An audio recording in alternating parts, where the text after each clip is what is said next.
स्वागत है। आप देख रहे हैं आजकल। अब टाइम हो गया है एक स्पेशल इंटरव्यू का। आज के हमारे मुख्य अतिथि हैं श्वेता दीप्ति जी, जो कि हिमालय मैगजीन की एडिटर हैं। जैसा कि मैंने आपको कहा था कि मैं आज आपको खूबसूरत श्वेता दीप्ति जी से मिलाने ले जा रही हूँ, जो कि त्रिभुवन यूनिवर्सिटी में हिंदी डिपार्टमेंट के प्रमुख भी हैं और साथ ही हिमालय मैगजीन की एडिटर भी हैं। श्वेता जी नमस्ते। धन्यवाद आपका। हिमालय मैगजीन में आप कब से कार्यरत हैं और उसमें क्या क्या कार्य हो रहे हैं, इसके बारे में कुछ विस्तार पूर्वक हमें बताइए। हिमालय से मैं जुड़ी तो बहुत पहले से हूँ, लेकिन पिछले 1 वर्ष से मैं इससे जुड़ी हुई हूँ और संपादक के रूप में काम कर रही हूँ। और हमारा ये पत्रिका है और मासिक पत्रिका है और हिंदी की ये एकमात्र पत्रिका है जो यहाँ कवर में शामिल है। और हमारा पूरा ध्यान देश की सामयिक स्थिति पर होता है। इसमें हम साहित्य को भी लेते हैं, पर वस्तुगत रूप में हमारा मधेश और काठमांडू इसे हम उसमें शामिल करते हैं। जो हमारी राजनीतिक परिदृश्य है उसको हम उसमें रखते हैं ताकि हमारे लोगों से परिचित हो सके। और चूंकि हिंदी की एक पत्रिका और भी पत्रिकाएं हैं, लेकिन मेरे ख्याल से ये एक ऐसी पत्रिका है जो मध्य से पूरी तरह जुड़ी हुई है और यहाँ की सारी बातों को वहाँ संप्रेषित करती है। हिमालय मैगजीन एक हिंदी मैगजीन है, तो आपको किन किन मुश्किलों का सामना करना पड़ता है इस मैगजीन को लिखते वक्त? मुश्किलें तो है, चूंकि ये एक ऐसा पेशा है आप कहें तो पत्रिका निकालना सबसे बड़ी बात। पत्रिका निकालने के लिए विज्ञापन की आवश्यकता होती है। मैंने जैसे कहा ये हिंदी की पत्रिका है, इस नाते ये परेशानी तो होती है हमें, लेकिन जहाँ चाह वहाँ राह। पत्रिका निकल ही जाती है और हम लोग कोशिश करते हैं कि समय पे ऐसे निकालें, चाहे जितनी भी परेशानी हो जाए, और आज नहीं तो कल रास्ते आसान हो ही जाएंगे। आपके मनपसंद विषय वस्तु कौन कौन से हैं, उनके बारे में कुछ बताइए। साहित्य से मैं जुड़ी हुई हूँ। हिमालय में आने के बाद राजनीति भी मेरा एक मनपसंद विषय हो गया, पर साहित्य की बात अगर कहें तो मुझे कविता, गजल, गीत ज्यादा पसंद है। और राजनीति से जुड़ना तो एक इत्तेफाक कहें या हजारों के इंसान की पहचान कहें कि अगर देश में है तो देश की स्थिति को भी जानना पड़ा, और इसकी वजह से वो भी मेरा मनपसंद विषय है। और मैं फिर एक बार हिमालय की बात करूँ कि ये 18 साल से निकल रही है और 18 सालों से इन्होंने इस पत्रिका ने पूरे को कवर किया है। और मैं जब इससे जुड़ी तो स्वाभाविक रूप से मैं राजनीति से भी जुड़ती चली गई। राजनीतिक में नहीं हूँ, पर जो हो रहा है उस पर नजर तो रहती ही है। जैसा कि हमने सुना है कि आप एक बहुत अच्छी साहित्यकार भी हैं और काफी समय से लिखती आ रही हैं, तो आपके कुछ ऐसे साहित्य के बारे में हमें कुछ बताइए।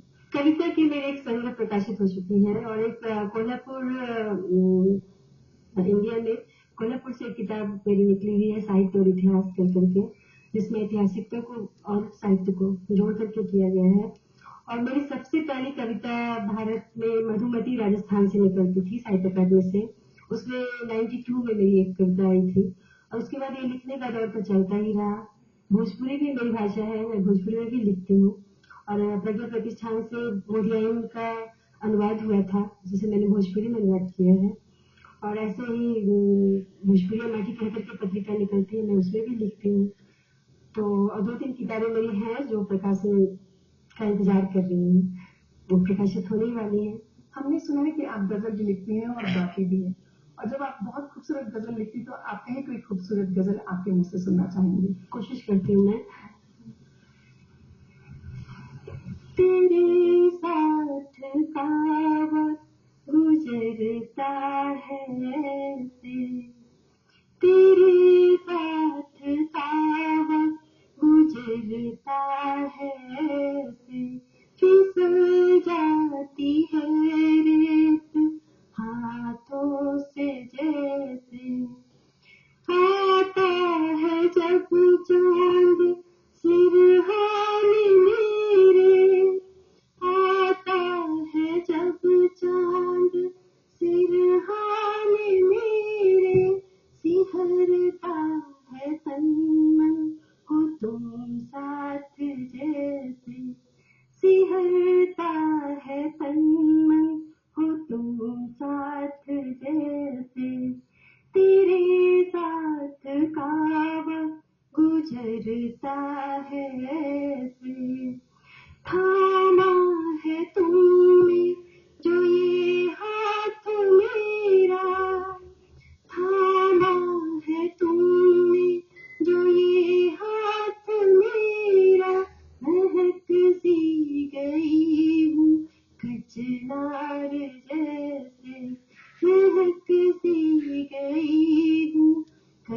चिनार जैसे, ख्यालों में तेरे रहते हुए से, ख्यालों में तेरे रहते हुए से, घुलता नशा है रग रग में जैसे, घुलता नशा है रग रग में जैसे, तेरे साथ का वक्त गुजरता है ऐसे, फिसल जाती है रेत हाथों से जैसे। आपकी लिखने और गाने में कब से रुचि है? एक पारिवारिक माहौल ऐसा था, मेरी माँ बहुत लिखा करती थी, उनका भी प्रभाव था। और जब स्कूल में थी, कॉलेज में गई तो पढ़ने का शौक रहा, उसकी वजह से लिखना भी बस आता चला गया। बहुत अच्छा लिखती हूँ मैं ये नहीं कहती, पर लिखने का शौक मेरा है और लिखना मुझे अच्छा लगता है। यूँ कहिए कि दिल की बात बस कागज पे ही उतरती है। आप हमारे देश में युवा पीढ़ी को हमारे शो के माध्यम से कुछ कहना चाहेंगी?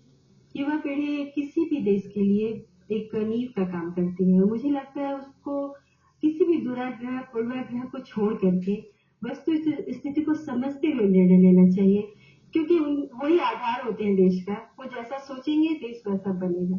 इसलिए आप औरों से भी सीखिए। ऐसा नहीं कि हमारे देश में जो है वही काफी है। आप देश विदेश से सीखें, जानें, उसे अपने देश में लागू करें। हमारी जो युवा पीढ़ी बाहर जा रही है उसे अपने देश में रहने की आवश्यकता है और वो इस देश के लिए कुछ करे। और इसके लिए मुझे पता है कि सबसे बड़ी जरूरत हमारी आर्थिक जरूरत होती है, जिसकी वजह से युवा पीढ़ी पलायन हो रही है और उसको दूर करने की जिम्मेदारी सरकार पे होती है। तो सरकार को भी इस ओर पर्याप्त ध्यान देना चाहिए और अपनी युवा पीढ़ी को अपनी मिट्टी में काम करने की आवश्यकता है। वही हमारे देश को बना सकता है। आपको मिलकर मुझे भी बहुत अच्छा लगा और इसमें कोई शक नहीं कि हमारी युवा पीढ़ी को भी आपकी सोच सुनकर के अच्छा लगा होगा। तो हमारी तरफ से आपको ढेर सारी शुभकामनाएं। आपके भविष्य की उत्तरोत्तर हम लोग प्रगति की कामना करते हैं। धन्यवाद आपको भी, और आपने मुझे ये अवसर दिया और मुझे लगता है कि मैं शायद अपनी बात सही तरीके से कह पाई होंगी और आगे भी हम लोग मिलते रहेंगे।